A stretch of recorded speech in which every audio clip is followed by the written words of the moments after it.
Happening now, breaking news, massacre in 2 mosques. 49 worshippers are slaughtered during Friday prayers as a gunman opens fire at a pair of mosques in New Zealand. The terror attack is live streamed on social media and a hate-filled manifesto is posted online, railing against Muslims and immigrants. We may learn more any moment now from the suspect's first court appearance. Heightened alert. Security has stepped up at Muslim places of worship in the United States and around the world. But while condemning the attacks, President Trump insists he doesn't see white nationalism as a rising threat. Exercising his veto. The president uses his veto power for the first time to strike down the bipartisan move by Congress to block his declaration of a national emergency on the southern border. Can Congress muster the votes for an override? And threatening new missiles. A top North Korean official suggests Kim Jong-un's regime may stop talking with the United States about nuclear weapons and hints at the possibility of new missile tests. There's a new crisis brewing. I'm Wolf Blitzer. You're in the Situation Room.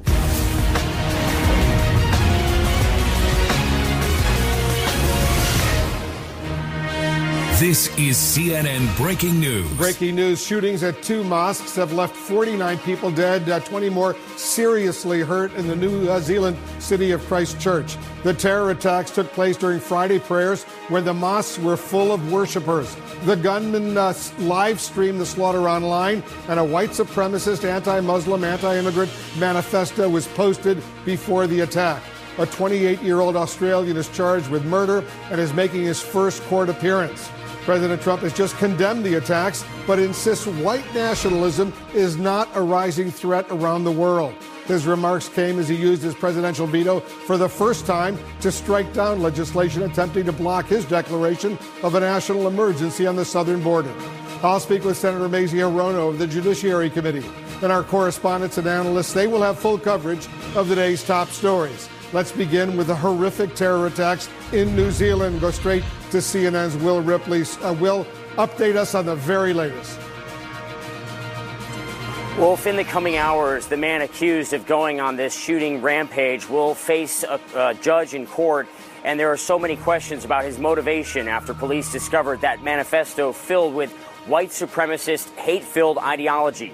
People in Christchurch, New Zealand, thought they lived in a safe haven, free of the kind of mass shootings that plague the United States and elsewhere. But tonight, they are grappling with a new reality, a reality of perhaps a surging white supremacist subculture that has painfully spewed out into the public. Police say the gunman opened fire shortly before 2 in the afternoon, targeting 2 mosques just as Friday prayers were beginning. The assault was brutal and relentless. The killer at times leaving the Al Noor Mosque to retrieve a second gun and fire into the street before returning to continue the carnage, leaving more than 40 dead. Something like this could happen in New Zealand. Well, in Christchurch, of all places, we're such a small community. We're so kind and loving. So I just don't understand why someone would hurt us like this and in such a way, just like an animal. Like, why would you treat us like that? We've done nothing wrong to you. The killer appeared to have carefully planned the attack and may have driven to a second mosque about 3 miles away, opening fire and killing at least 7 more. Tonight, the 28-year-old man is under arrest and others are being questioned. Police in Christchurch say they found explosives attached to cars. The rifles used in the attacks covered in white supremacist graffiti. Prime Minister Jacinda Ardern calls it a terror attack and one of New Zealand's darkest days. These are people who I would describe as having extremist views that have absolutely no place in New Zealand and, in fact, have no place in the world. Police found an 87-page manifesto filled with anti-immigrant, anti-Muslim ideas, posted online just before the attack unfolded under the name Brenton Tarrant. A 17-minute video purported to be a live stream of the shootings taken from a body camera went viral on social media. CNN is not showing the video, and police strongly urge the public not to share it as websites scramble to take it down. We are shocked. We're appalled. We're outraged. This attack reminds us of the evil that is ever present and would seek to strike out at any time.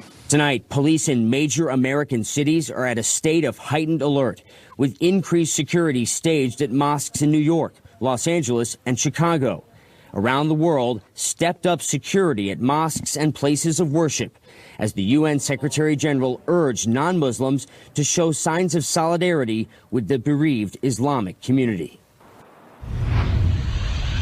And tonight, New Zealand's Prime Minister is vowing to change the country's gun laws. As a result of this, 2 others remain in police custody right now. They have not been charged. Police trying to figure out what role, if any, they played in this horrific attack. Wolf. Truly horrific. Will Ripley, thanks so much. We're getting new details on the hate-filled manifesto posted by the suspect just ahead of the terror attacks.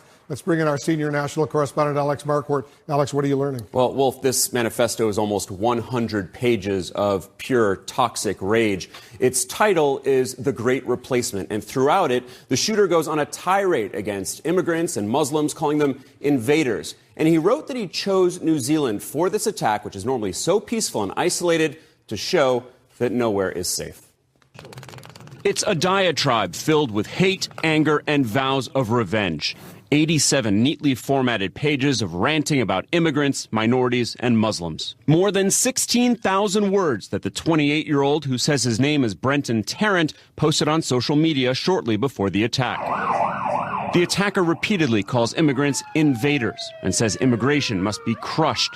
And like other white nationalists, he falsely claims there's a genocide of white people underway. Jews will not replace us! It's the kind of toxic message heard in Charlottesville and from the Charleston massacre shooter Dylan Roof. The New Zealand shooter references Roof's attack in his manifesto. Norwegian mass murderer Anders Breivik, who killed 77, mostly children, is held up as an inspiration. These are people who I would describe as having extremist views that have absolutely no place in New Zealand and, in fact, have no place in the world. The U.S. president is also referenced once, calling President Trump a symbol of renewed white identity, though he says he doesn't consider Trump a leader. The suspect claimed to not belong to any organization and decided to carry out the shooting, which he admits is terrorism, on his own.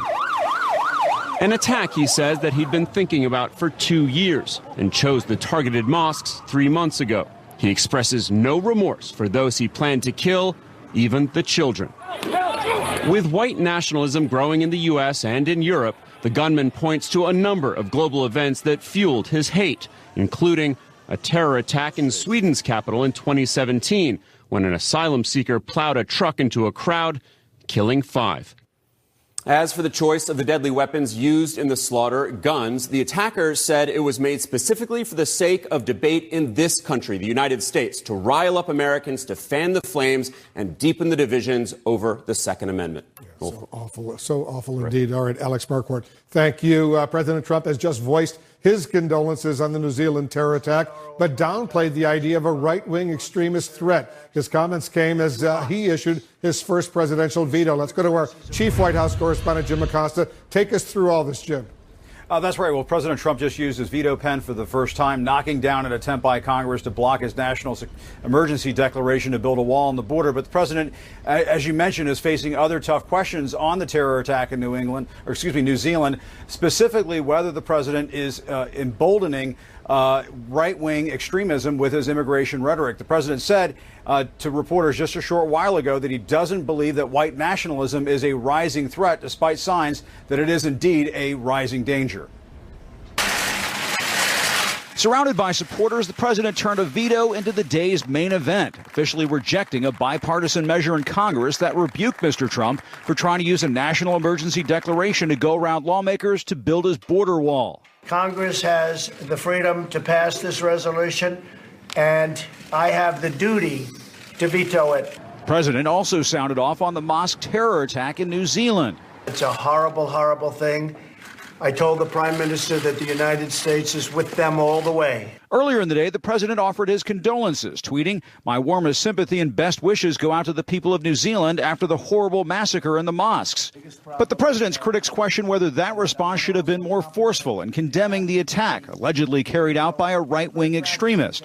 Mr. Trump was asked by reporters whether he thinks white nationalism is a rising threat. I don't really. I think it's a small group of people that have very, very serious problems. I guess if you look at what happened in New Zealand, perhaps that's a case. I don't know enough about it yet. They're just learning about the person and the people involved.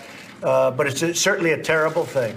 As a candidate, Mr. Trump once called for a ban on Muslims coming into the U.S., a campaign promise the administration later tried to turn into policy.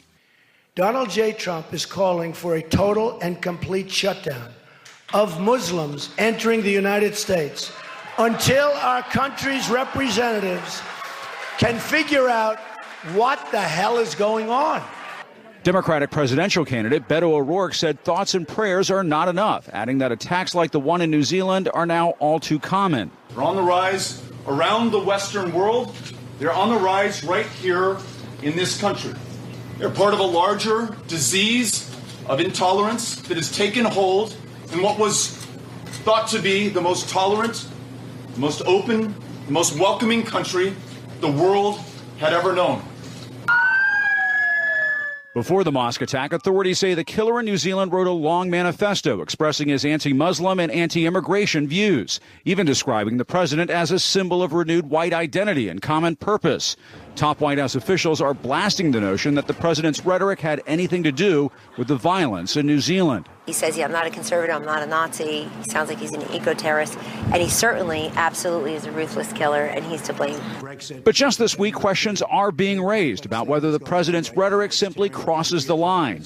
In an interview with the conservative Breitbart website, Mr. Trump bragged about his support coming from, quote, tough people, saying, I can tell you I have the support of the police, the support of the military, the support of the bikers for Trump. I have the tough people, but they don't play it tough until they go to a certain point. And then it would be very bad, very bad. Democrats say the president is playing with fire. I interpret that kind of comment as a danger to peaceful transition of power in our democracy. That's one of the fundamental principles of our Constitution, that we have that kind of peaceful transition of power and respect for the rule of law, which that kind of comment utterly betrays. Just a few moments ago with reporters, the president said he hadn't read the New Zealand killer's manifesto, so when Mr. Trump declined to weigh in on all of that. But as for the president's claim that white nationalism is not a rising threat, he may want to consider recent FBI figures and other studies showing right-wing extremism is a growing concern, from the neo-Nazi violence on the streets of Charlottesville to the synagogue shooting in Pittsburgh last year and now the mosque attack in New Zealand. It is a threat, Wolf, that cannot be denied.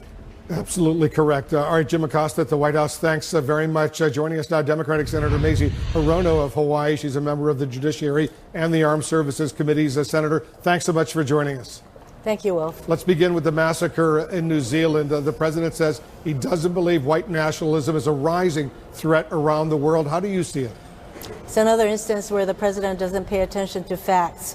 In fact, white nationalism, extremism is on the rise. And in fact, after 9/11, President Bush went to mosques and went to see the Muslims, and hate crimes against Muslims dropped. Now, with this president, as he talks about a Muslim ban and all of that, we know that hate crimes against Muslims in this country have gone up.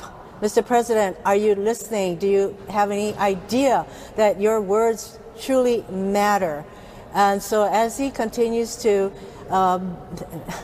act as though that this is not a problem, why is it that as a result of what happened in New Zealand that the mosques in our country are under heightened alert? Why is that? So I know that New Zealand is in mourning right now and they're in a state of shock. I did have a chance to talk with the ambassador to the United States from New Zealand, Ambassador Banks, and I expressed my deepest condolences with her, and we shared the concerns that we both have about this kind of white supremacist extremist terrorism that is on the rise. As you know, Senator, several of your Democratic colleagues, they've pointed the finger at President Trump, accusing him of actually emboldening right-wing extremism. Do you agree?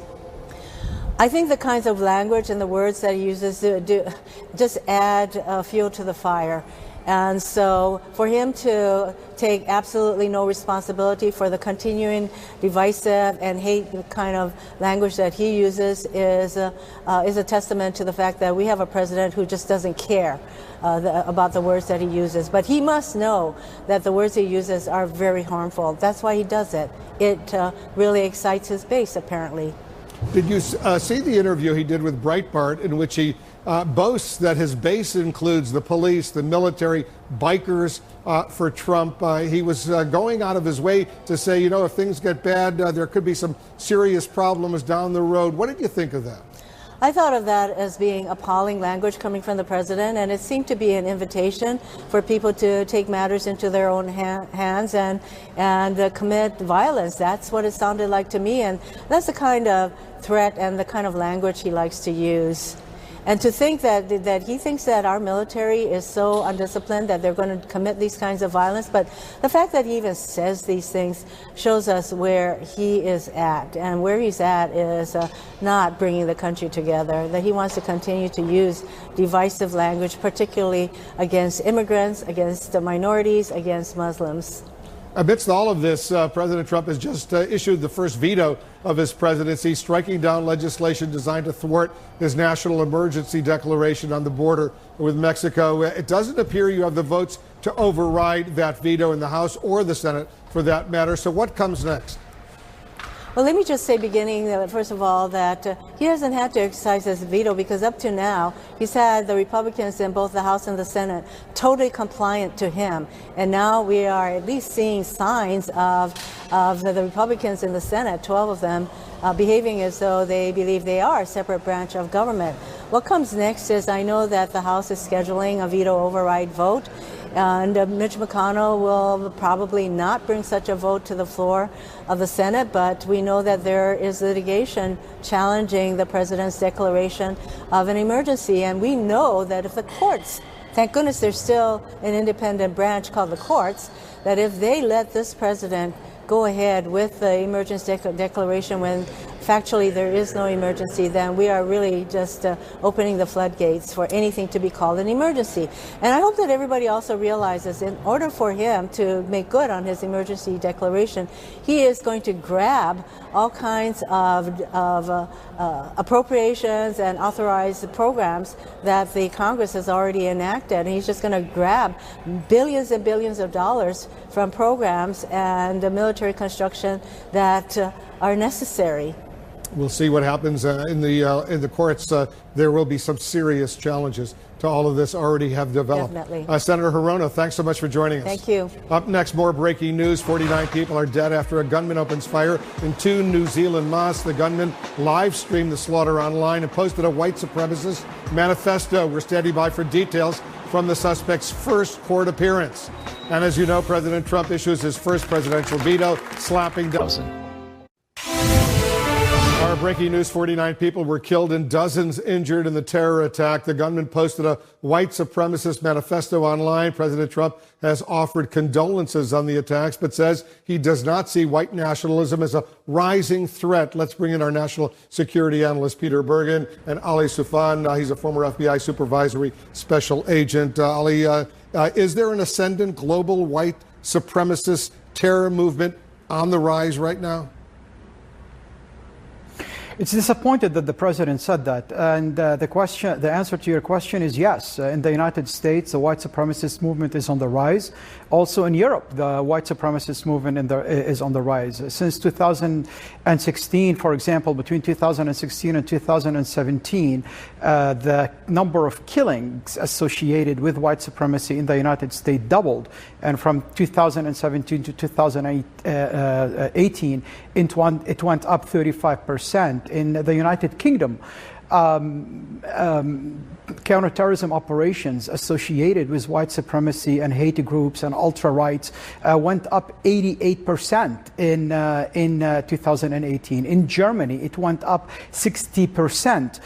So this is a global problem, and I see a lot of similarities between what we are witnessing today with the white supremacist movement or the radical right movement, whatever you want to call it, and between what happened in the 80s and and 90s with the Salafi jihadi movement and the Islamist terrorist groups. Right. It's really worrisome. It's surprising to hear the president say what he said, given the FBI's, Peter, own statistics, which you've studied very closely. Well, white nationalism never went away. I mean, the idea that we obviously have the Oklahoma City attacks were coming out of the far right in 1995, killed 186 people. But beyond all that, I mean, if you look at the figures since 9/11, right-wing terrorists have killed almost as many people in the United States as jihadi terrorists. And I would add to what Ali just said. I mean, look at the rise of essentially ultra-nationalist parties in Europe. I mean, these used to be very marginal 5 years ago, but Marine Le Pen is now a very powerful politician in France. Geert Wilders is a very powerful politician in Holland. Poland and Hungary are controlled by ultra-nationalist politicians. So the whole environment, it's not just simply, white nationalist, violent extremists, but the whole environment in the West has become much more sympathetic to these ideas. Is right-wing extremism, Ali, a real priority in the federal government and the FBI specifically, and you served many years in the FBI?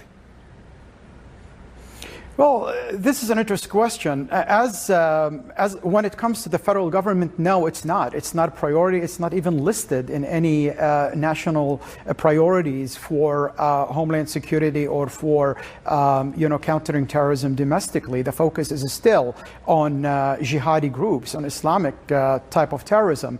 However, you can see a lot of operations going on by the FBI in different state and locals and different jurisdictions in focusing on specific individuals who are part of this network, yet these operations are happening in isolation of any national discussion or conversation in Washington. It reminds me when back in the 90s here in the New York field office of the FBI, we were focusing on Osama bin Laden, but nobody in the federal government or in Congress or even in State Department at the time wanted to basically pay attention to the rise of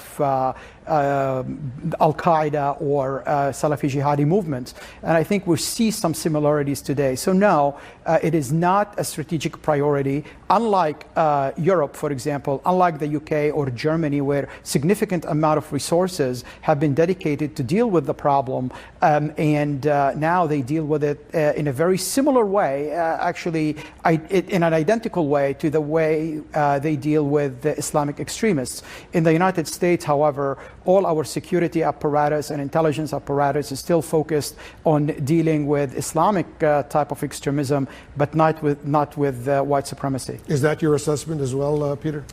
Well, I mean, there is a national counterterrorism strategy the Trump administration released, and to its credit, in that strategy, they did call out Nazi groups as part of the strategy.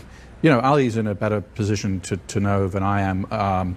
But I would say that the FBI has been aware that this is an issue for a long time. I mean, the FBI doesn't care if you're a white supremacist, a violent black nationalist, or a jihadist terrorist. If you're going out murdering people, they have a very strong interest in trying to find you. And we've seen, by the way, black nationalists kill 8 people in this country in the last couple of years. So we're seeing more political violence from the right, a little bit from the left, and the jihadi threat is still there too. So, but from an FBI point of view, it's these are all crimes that they want to prevent or solve if they've already happened. How does someone like this terrorist in New Zealand, Ali, get so radicalized, so full of hate, that he would do what he did today? Well, basically from reading the manifesto, you hear a lot about, or you read a lot about revenge. You read a lot about some kind of grievances. And there's a lot of parallels between this and what we see with ISIS and with Al-Qaeda.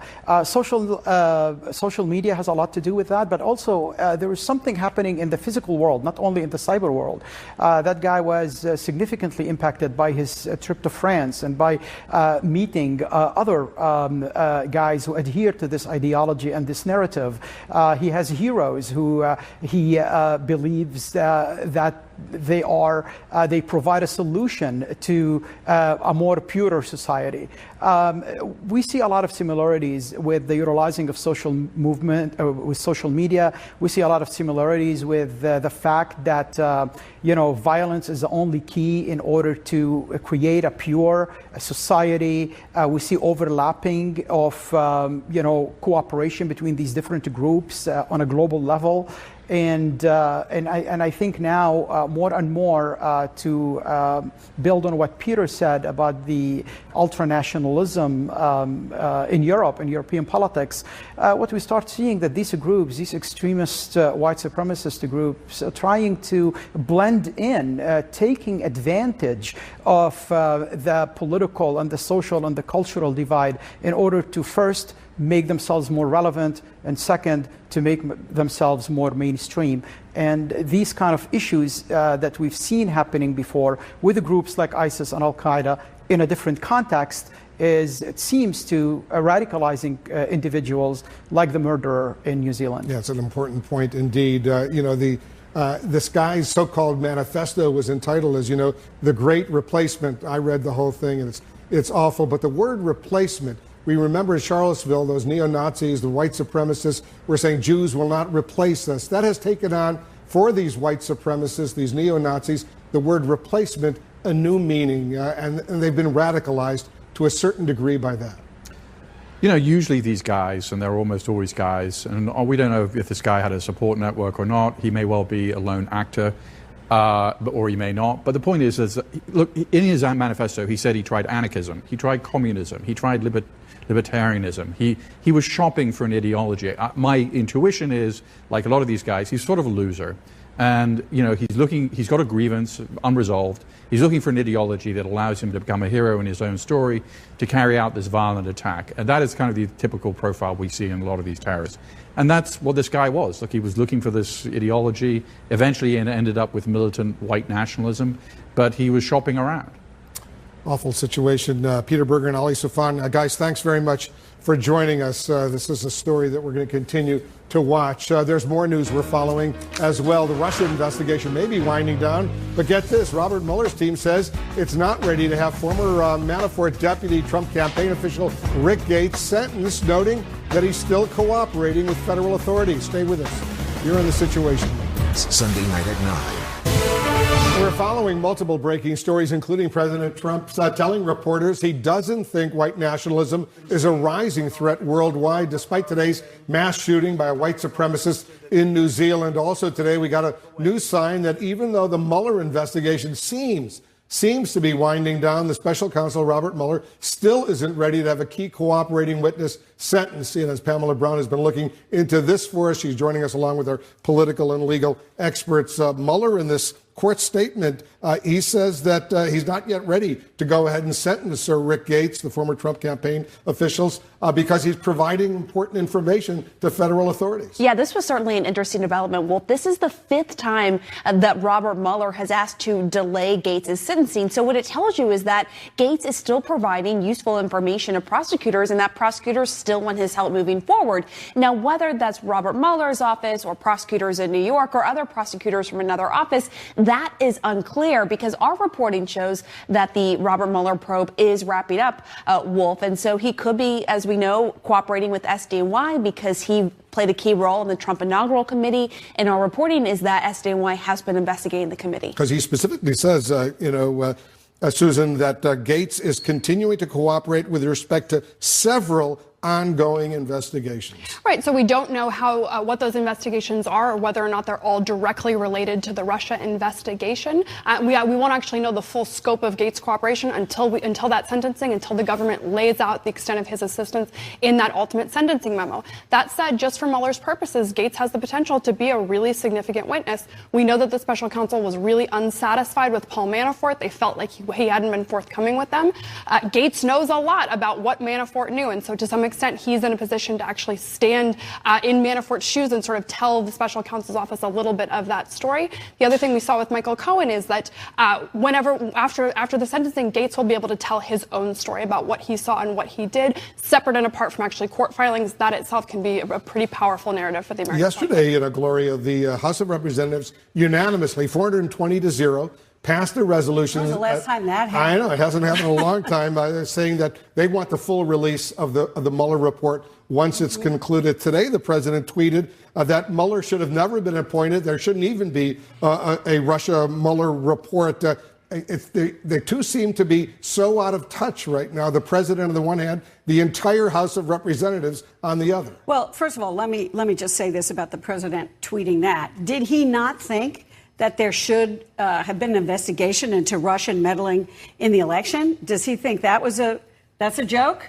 That the United States shouldn't investigate? Because that is what Bob Mueller is investigating. The president believes he's just investigating him, but actually he's investigating something much larger. As for the unanimous vote in the House, I thought it was kind of surprising, but I think what Republicans are saying in the House is they don't want information to be kept from the public because they're afraid that the Democrats are going to cherry pick it, just pick out what they think is important, and that they want to be able to have the opportunity to say, you know what, we think this part of this report is really important, and present it themselves to the American public. So you're going to have a battle going on there, depending on how much we get. But the notion coming from the President of the United States that he's not interested in finding out what Bob Mueller knows after all these Russian indictments about Russian hacking into our election, particularly as another election is coming up in 2020, it's kind of stunning. He said today in his tweet this was an illegal and conflicted investigation in search of a crime. It sounds to me like he's pretty nervous, maybe what Mueller has come up with. Yeah, and the rest, we do know that the American public doesn't agree with the president on this, that there is a very large appetite to see the Mueller report. But I want to go back to what Pamela said about whether or not, Gates' cooperation means that the Mueller report isn't necessarily wrapping up. And I think, regardless of the timing, based on the sources that I've spoken with, a lot of special criminal white-collar prosecutors who have worked with Mueller in the past say that Mueller views this investigation more as an investigative exercise rather than a prosecutorial exercise. And so I am really interested to see how the SDNY investigation into the inaugural committee is developing and what Gates is actually providing. And I think it can open up an entirely new chapter to this that isn't even connected to Russia and is instead, I think, shines a lot of light on the White House's relationships that have been a little bit suspicious with Saudi Arabia, the UAE, and foreign entities, and the foreign entities that were, potentially putting money into the president's inauguration committee, which is illegal. Can we conclude, Pamela, because Robert Mueller in his report to the court today said they need at least another 60 days to determine the sentencing of Rick Gates, that there's not going to be a final report at least for another 60 days? I don't think we can conclude that. Again, that he could be helping out prosecutors from different offices. It's not necessarily just Robert Mueller's offices.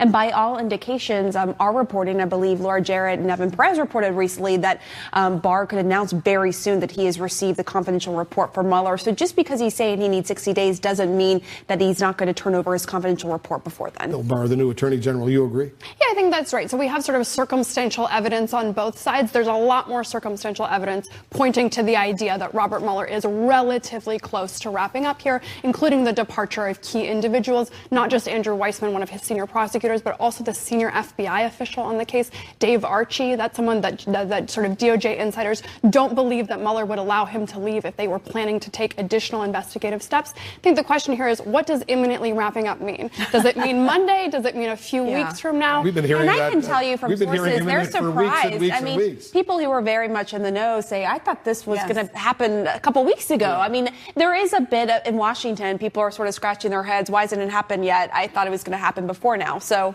Gloria, us in the press. Exactly. What do you make of the president's response to the terror attack in New Zealand?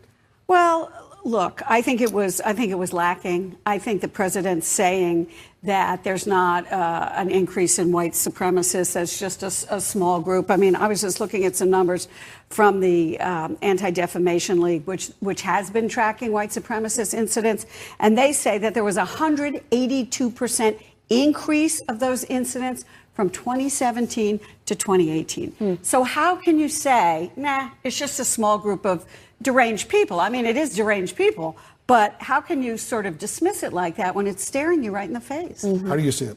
Look, I think that whenever the president says that he doesn't think there's a threat here, he's going against U.S. law enforcement, the intelligence community, our international allies. But let's be honest here. It's not that the president doesn't understand that there's a significant threat from resurgent white nationalism, just like he doesn't actually believe that the Russians had nothing to do with interfering in the U.S. election, and he doesn't believe that Mohammed bin Salman knew nothing about the murder of Jamal Khashoggi. Once again, we see the president rejecting intelligence and information and plain facts that don't suit his narrative. And I think that shows us that the president is once again afraid of alienating some element of his base with a strong condemnation of white nationalism and racism. And I think that really speaks volumes about who the president thinks are his supporters. Because the reaction has already been intense to what the president said today about he doesn't see a rising threat of white nationalism. Yeah, this is a pattern of behavior from Charlottesville to the massacre of the synagogue in Pittsburgh to today. And I can't help but view the great contrast between the New Zealand Prime Minister and President Trump. The moral clarity with which she spoke, outright saying that these white supremacists, this white supremacy, this extremism does not belong here. They are not our people. They do not belong anywhere in the world. The president has not come close to using that kind of rhetoric in his whole time as presidency, time and time again. And the administration has actually done things in order to turn a blind eye to the growing domestic terrorism going on in America. They've gotten rid of the countering violent extremism grants, and there's just been a series of events that really don't add up here. And keep in mind, it's not just the president's failure to strongly condemn. In the Oval Office today, immediately after condemning these attacks, he referred to the southern border as an invasion. Right. The precise language used by the shooter in this case and the shooter in the Tree of Life. And so even though he's been warned again and again about the consequences of his rhetoric, he continues to use it in the exact same breath in which he is expressing condolences. And it's not just what we're seeing play out. We have reporting out today by Josh Campbell that the FBI has seen an uptick in domestic terror arrests. There are 900 domestic terror investigations open. It's hard to imagine the president isn't briefed up on that. And as we pointed out, time and time again, he misses opportunities to denounce white nationalism threats. I mean, even comments made. Remember the Steve King, those comments, he acted like he was unaware of them and didn't take it as an opportunity to denounce. These acts of terror, once again, he is not using it as an opportunity to be a moral leader and to denounce. And he has no problem calling out things when it is politically expedient for him.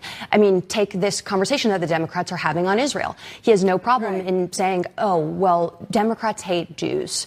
Okay, so what about your own party and your own beliefs? Why can't you speak with that sort of moral force there? What's the answer to this? Why is he, according to his critics, tone deaf? Because it is who he is. That's who he is. I mean, you know, those of us who covered him during the campaign, who have been writing and talking about him, it is who he is. He's 70